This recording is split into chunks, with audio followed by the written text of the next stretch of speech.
of the Algarve and back on the Formula One calendar for a second time, just 6 months after its first appearance. It's a 4.6-kilometre circuit, and this year we have 2 DRS zones. Still got the one on the start-finish straight, but they've added a second one between turns 4 and 5. But it's the elevation that everyone talks about here, including a 16-metre drop out of turn 11. We had action here last year at turn 1 where Lance Stroll tried to overtake Lando Norris around the outside, damage to both cars, and eventually Stroll had to retire. Turn 5 is seen as an overtaking spot. Carlos Sainz took his opportunity, passing Valtteri Bottas for the lead here last year. And Kimi Raikkonen had a phenomenal first lap, starting from 16th on the grid. This move past Alex Albon at turn 13 moved him up to 7th. Well, Pirelli have brought the same compounds as last year, the C1, the C2 and the C3 tyres, your soft, medium and hard tyres. Weather is set fair, not looking like we'll see the inters or the wets this weekend. Paul di Resta and Karun Chandhok join me in commentary. And Paul, the drivers all said they wanted to come back to this circuit, and we are back. It looks spectacular. It is spectacular. You can see where the track sits. It is slightly off the coast, just sitting up in the hills, in the valleys. And, you talked about that elevation change. What a setting it is. It's got everything a driver wants. It's got high speed, slow speed. It's just whether they're going to get that connection better with the tarmac this year. It was freshly resurfaced ahead of the Grand Prix last year. A lot of people saying it was just a bit too slippy, but it's had a bit of time to weather in. It's just whether the temperatures are going to be enough. We're in Southern Europe. We're going into May tomorrow. And, it is a bit chilly. You almost need a jacket when you're outside. It is a bit bitter. But, listen, Formula One has been absolutely superb at delivering 2 great races so far this year. And that's, widely regarded between Max Verstappen and Lewis Hamilton. I hope this one doesn't shy away from that. And it's a track that the drivers love coming to.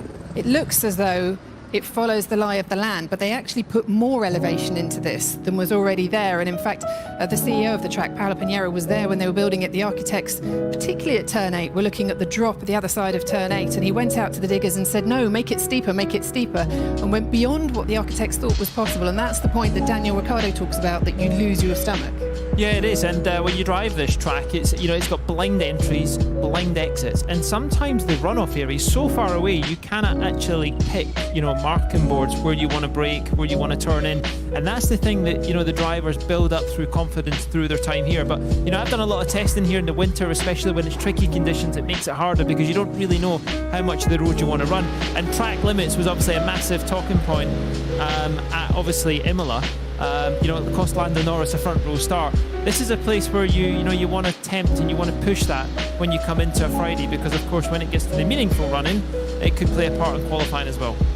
I mean, it's a fantastic circuit. I raced here in GP2 and driven here in various GT cars and stuff.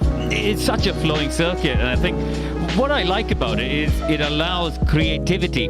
Paul, you were talking about Imola. It's a great circuit, but there's one line, isn't it? Because it's quite narrow. Here, we'll see it through this weekend. Different drivers using different parts of the track and different lines. There is really a lot of room for creativity, and some of it's defined by your car and your car balance. But I think it's a great challenge for the drivers. Well, does that make it then, if you've got different lines going into different corners, if your car doesn't quite suit other tracks, you've got, as Karun said there, you've got more opportunity here, but a lot of the drivers, Lando was saying, Daniel takes a different line into turn 10 than I do. Where you've got more creativity, I think what Karun's saying, if you've got a car, naturally you have to drive it with a different approach. If you have to trail brake into the corner longer, and what I mean by using the brakes to rotate the car and rotate the weight of the car to get the front end in. If you've got a car that naturally is different, sometimes you're a bit stuck at tracks and having to, compromise your setup to make it work. Here, you can drive a different line because you have got that elevation change, because you've got the width. You've got a lot of on-camber corners as well, where it banks into the corner, leans down. And that's something that a lot of the designers have gone away for recently, trying to make it tricky with off-camber corners where the car is always more difficult to drive. And I think it's just something that, will hopefully bring the cars closer, because they can get around the problem far easier and just concentrate on their ultimate performance and from the package that they bring. Valtteri Bottas and Sergio Perez, first 2 out on track, both looking to make up a bit for last weekend, Karun. Yeah, absolutely. I mean, both of those drivers. Checo obviously qualified brilliantly on the front row, although he seemed a little bit surprised to be there and almost, he's already beating down his chances, wasn't he? Saying he still feels like the car's driving him a little bit. And Bottas, I mean, it was a terrible first half of the race. There's no sugarcoating that. The fact that he was down bottom end of the top 10 wasn't great. I think one other factor, by the way, guys, on this circuit we need to talk about is the wind. You know, it is so gusty out there, especially in the afternoons. I mean, I raced with a Portuguese team out there, GP2. We were there every week. It was extraordinary. You could set by your watch by it. You know, when you got to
How much do you want to keep carrying on? I remember talking to Max actually in Bahrain last year about this year as an opportunity for Red Bull to really make the most of it before those rule changes, and he said they were going to plan to really go for it this year and keep developing. So see what happens, just changing the nose there on Esteban Ocon's Alpine.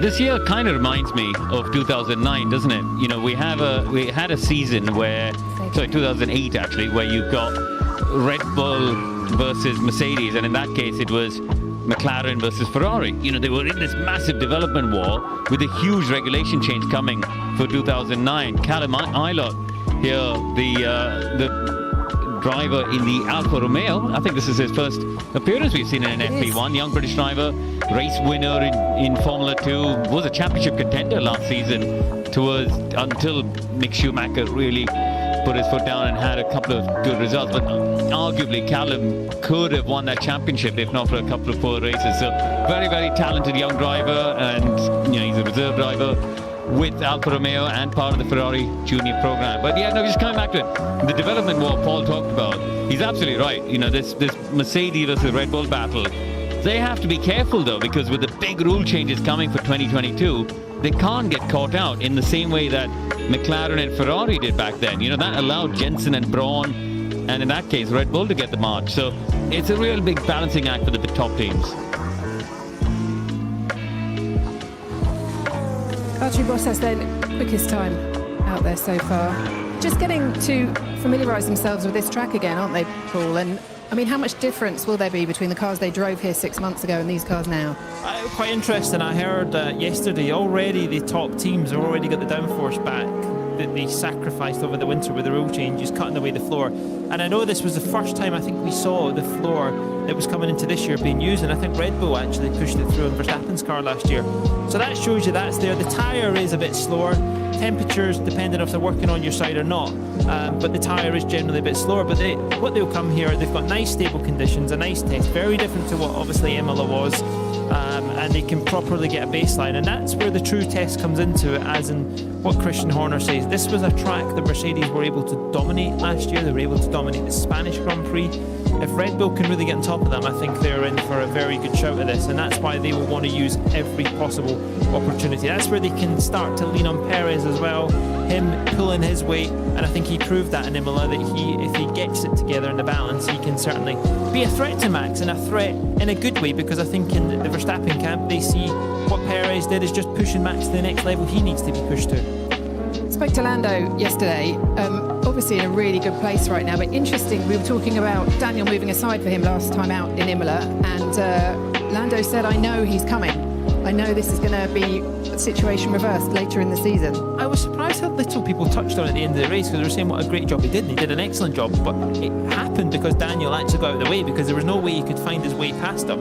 And would he have put himself in a difficult scenario where they would have come together? Lando's obviously fine-tuning the car and finding his way around. I saw Daniel yesterday in the paddock as he was leaving. I said, you know, how are you feeling? He just said, it's just not my natural style, how you need to work this car. He said, I need to change myself because it proves the car has definitely got it. Here's track limits. We've saw this already. One of the Ferraris that's either Sainz or Leclerc have both had track times deleted.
31 as everyone else tries to get used to this track, but also the cooler temperatures here in the Algarve.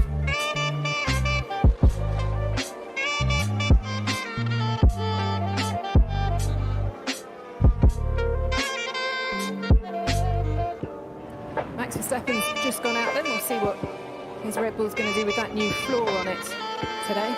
And Daniel Ricciardo, first lap for him on the board. Yeah, it's looking like it's quite decent for Daniel. He's obviously able to get the temperature in the tyres. You can see the Ferraris are obviously generating at that as well. What's Vettel done here? Is he just run a bit too wide? Oh, lost the rear. So that just shows you when you've not got the bulk temperature in the carcass, that doesn't transfer into the tread. And that's where that connection that Hamilton was talking about. We saw the Ferrari, we saw the Aston Martin now, but what are Mercedes doing? So they look like they've got the rear brake drum off. That looks like what they're trying to do is take the temperature from the disc and the brake drum from the coolant.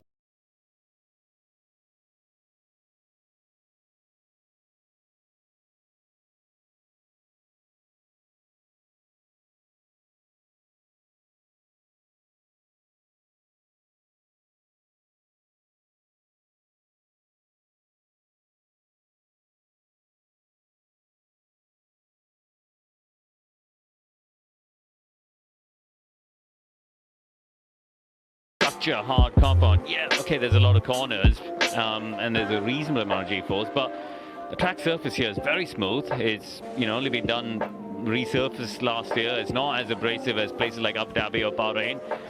It does seem like a really, really conservative choice. I think they could really afford to go one step softer, really, couldn't they?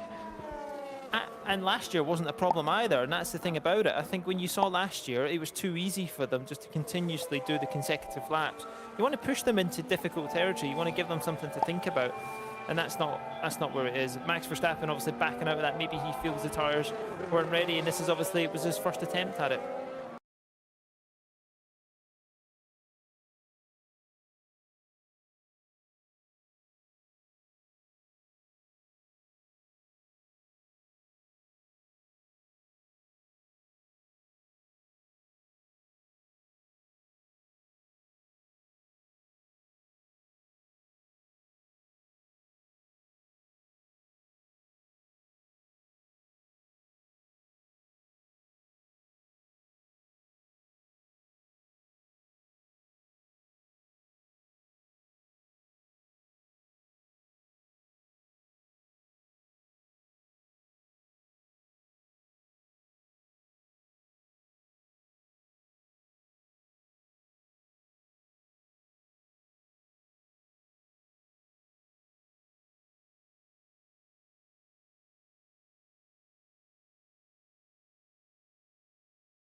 Going to give him. You can see Bottas is more comfortable. Hamilton's been in, made some big setup changes before he's heading back out, and he's got 10 minutes obviously to get that lap done on that same set. But yeah, I think that there's just confidence with Red Bull at the moment, isn't there? And everything seems to be working well, and how they're going to approach it. But we're very early in the weekend. Confidence from McLaren though. Daniel Ricciardo's 121.821. We were just saying he's to get confident in that car and comfortable, and he's going to put it up there straight away. I did give him a hard time yesterday. So you're taking credit for this, clearly.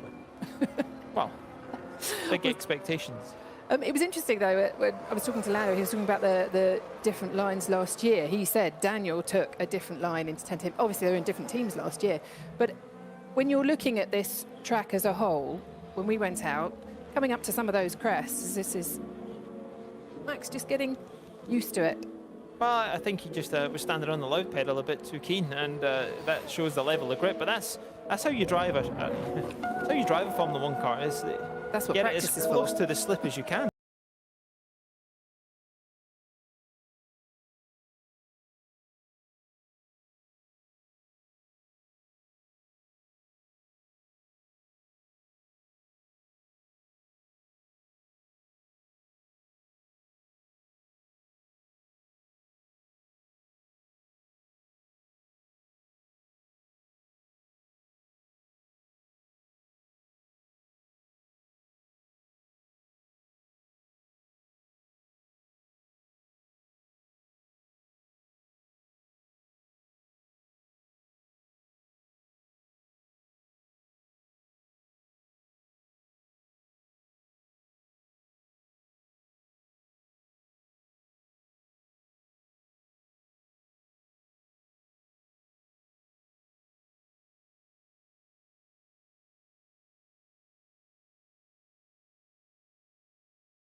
Doing something with a 2-year-old car.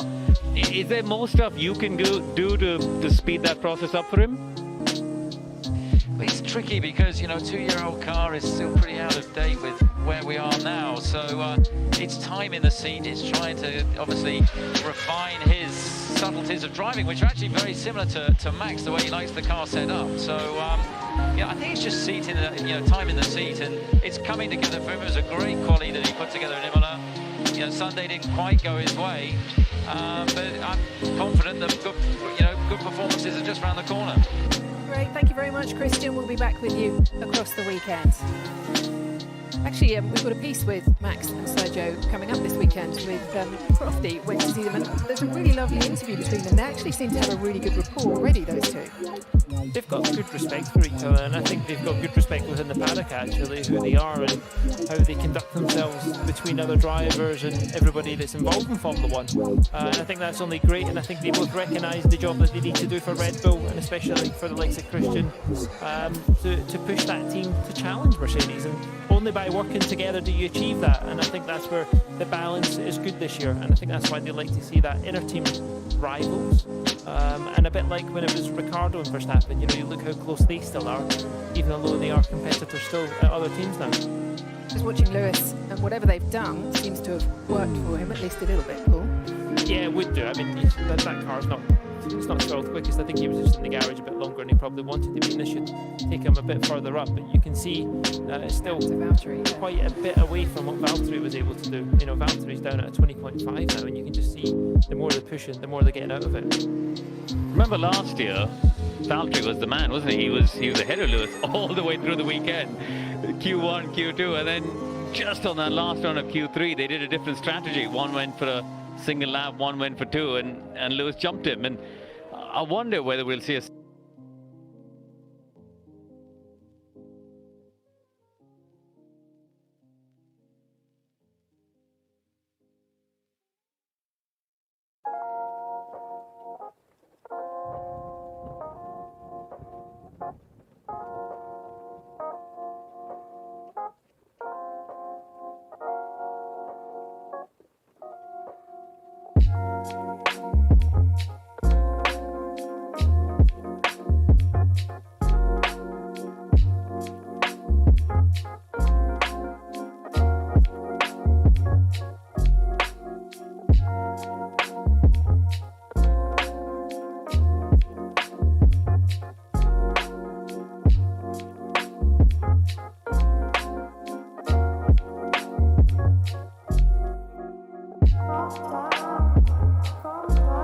he managed to fight his way back up and then slipped up again.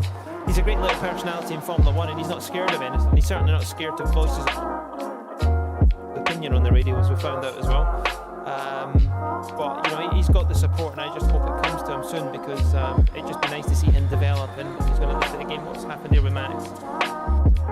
Yeah, kick of oversteer. So you can see there's not much support when you get the